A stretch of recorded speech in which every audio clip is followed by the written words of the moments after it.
there. This is a video which comes at popular request from many of our parents and carers just to demystify our reports a little bit, to help you understand what we're reporting, when we're going to report it, what to expect and what to look out for in these reports. First of all, our reporting process, so that you know when to expect these things. Our reports will arrive home on the second Friday of each term. That's if everything goes to plan.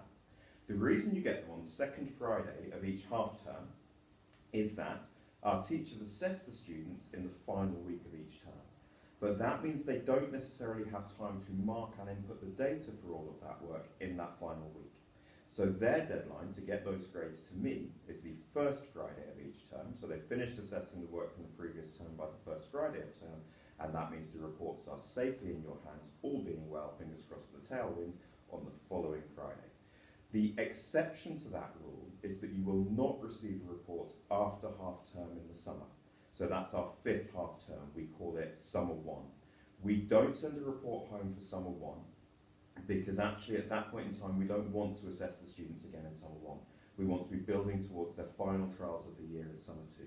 So you should receive a report in November, in January, in March, and then the final one you'll receive, sorry, in March, I've missed one there, you'll receive one at the beginning of the summer term, usually in end of April, and then the final one you'll receive in July. You won't receive one after May half term. The majority of those reports will look like this. I know it's quite hard to see on the screen, but I think you get an idea of it there. And these are interim reports. So here you haven't got full extended comments from all of the teachers. It's the progress and the data and the attitude to learning scores for your son or daughter. You will receive a full written report once per year in the summer term, and that's when you get the extended comments and all of the details. So the way the system works is that each year you have one parents' evening, you have 5 reports, and one of those is a full written report with all the information in. But as I hope you're already aware, we are very accessible. We are always happy to talk about your children and their learning at any point in time. So what should you be looking out for on these reports?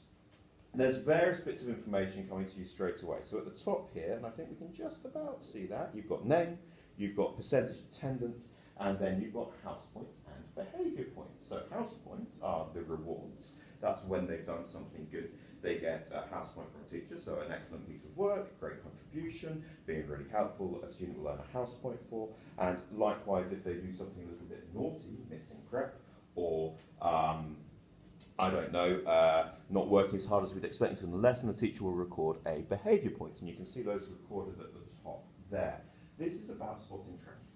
What you want is to see the house point score going up and fewer behaviour points accumulated over time. So this student's got 16 house points. That's not really very many. There's plenty of students on triple figures now. So I would be saying they need to be doing a bit more positive. But on the flip side, they've only got 6 behaviour points, and that's below average. So this is a student who's kind of sat firmly in the middle, but from that information, I'd be saying, I want to see a bit more positive from you. And actually then, as we come down into the report, that's going to tell us the same story. So here we have 2 columns, and what we like to do with our reports is not just give you what they've done that term, but give you what they've also done in previous terms so that you can compare without going back to the previous reports.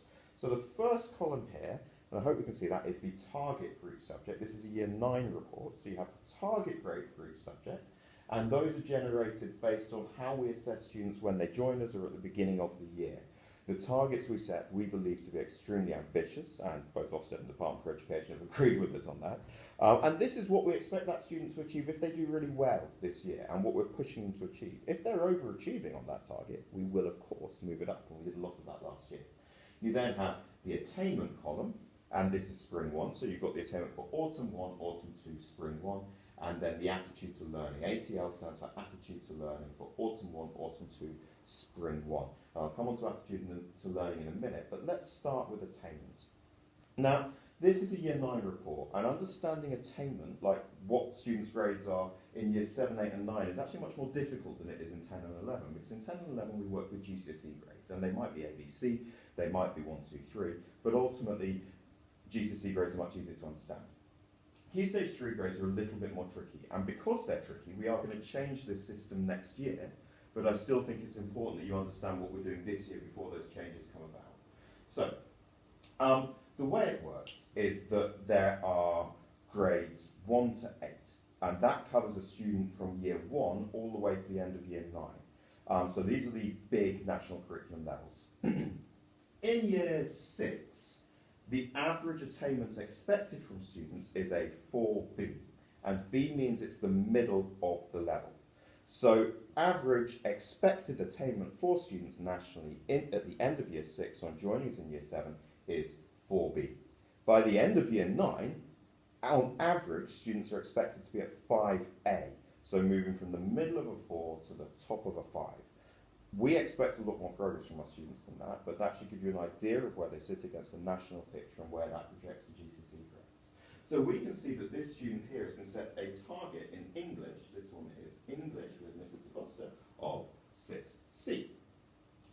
That target will be based on their baseline, which doesn't actually appear on the report. So that means in all likelihood, I'd have to go and look, but in all likelihood we've assessed this student at the beginning of year 9 on a 5C, and we've therefore set a target of a 6C.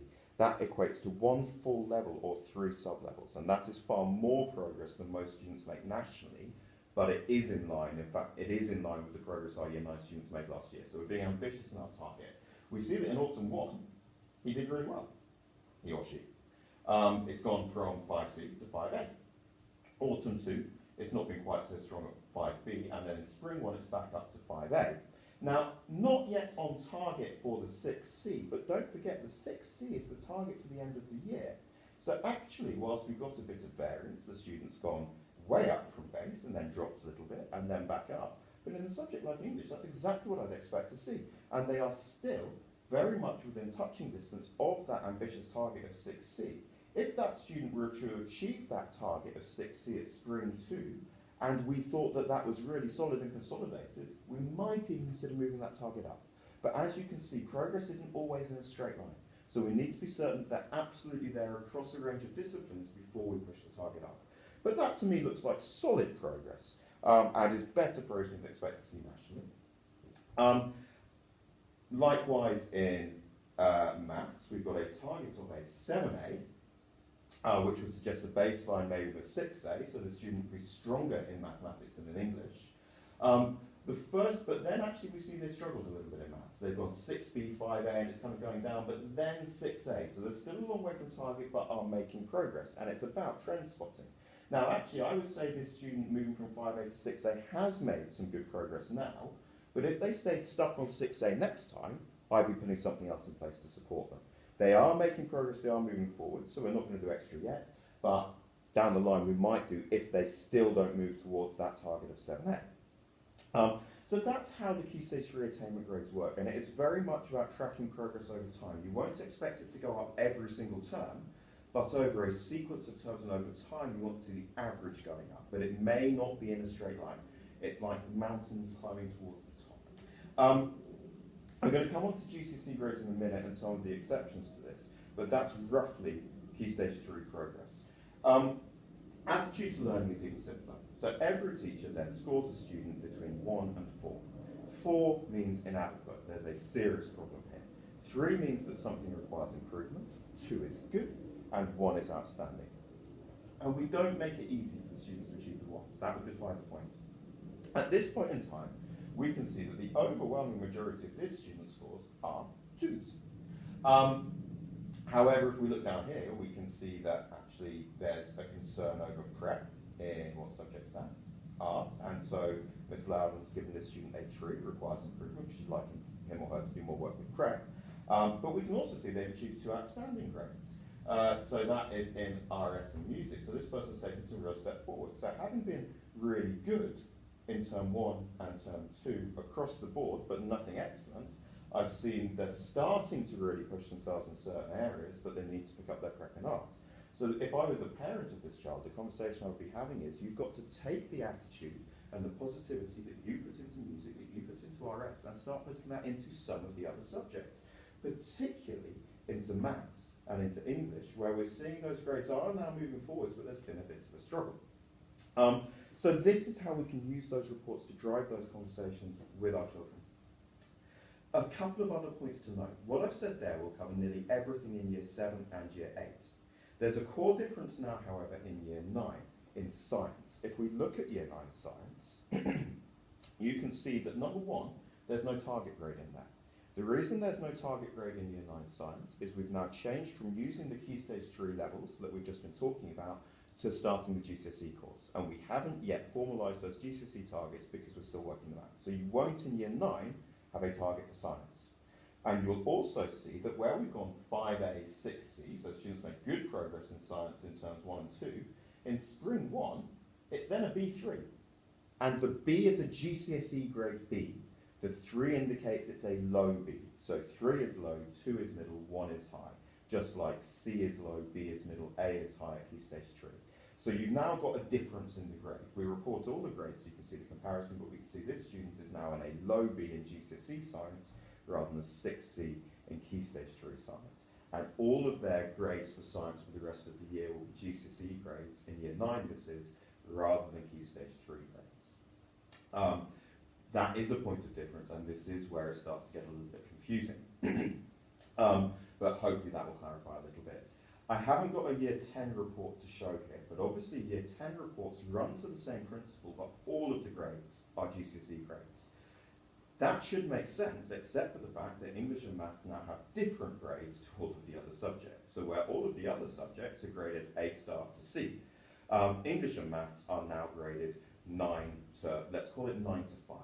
So in old money, a C grade, in old GCSE, we are saying is the equivalent of a 5.